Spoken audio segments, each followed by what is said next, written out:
Most of us are only 1 to 10% away from greatness. But we think we're so far away from it that we never try. And once I started going down this journey, I started realizing that, and those percents started to add up.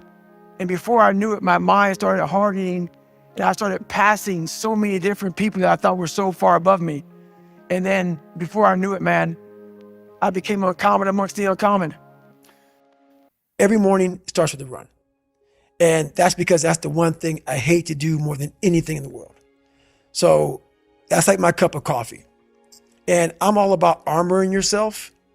So the second you leave your house, and the second you open your phone, the second you do any of that, you are now letting in poison and cancer. So I make sure a lot of things you can't avoid. So as I get up, I start to armor plate my mind and body. Like a person's going to war, you put your body armor on. That's what I'm doing on that run. I'm waking up and I'm giving myself all this armor. So when I come out in the world, now look at that phone, I'm ready.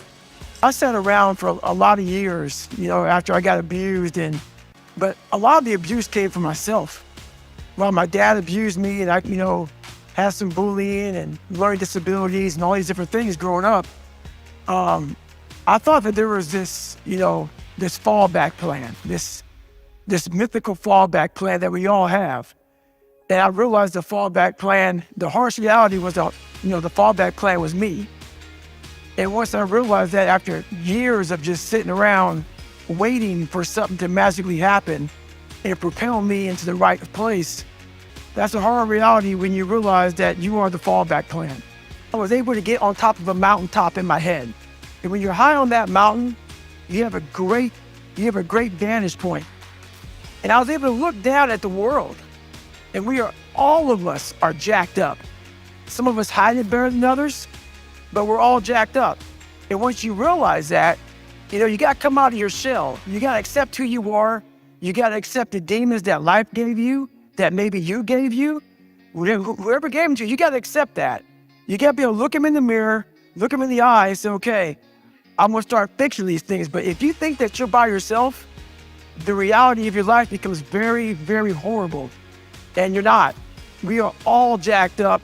And once you realize that, man, it's like whatever. So let's say you have no races. Let's say you have no classes, no nothing. There's no purpose in your life. People need to have purpose to get up. They need purpose to perform. You need to get to a point in your life where there's nothing on the docket. There's no 5K. There's no I'm going to get into school to be this or that and still perform to the highest level. Because what people don't get is one day that thing's going to come up. And if you're not constantly performing without purpose, you're not going to be ready when the time comes.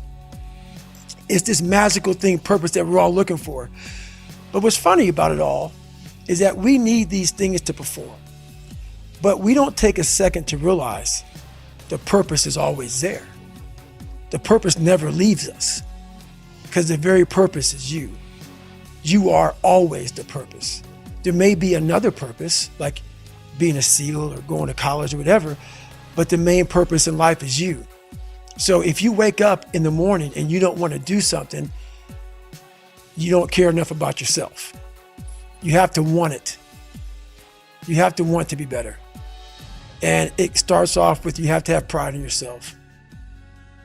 You have to have pride in yourself. You have to have, there's something about you, whether it's your last name, whether it's just the smallest thing. You have to be proud of yourself. I'm very proud of myself. That's why when people said, no way you can do better than Can't Hurt Me. Roger that. We have the ability to go in such a space if you're willing to suffer, and I mean suffer. Your brain and your body, once connected together, can do anything. And this 30 miles was the life-changing moment. I was out of it. I was in the worst pain in my entire life. I was, to me, on the brink of death. And I was able to chunk this 30 damn miles into small pieces. I was so driven, and I'm not gonna say motivated, because motivation's crap. Motivation comes and goes. When you're driven, whatever's in front of you will get destroyed.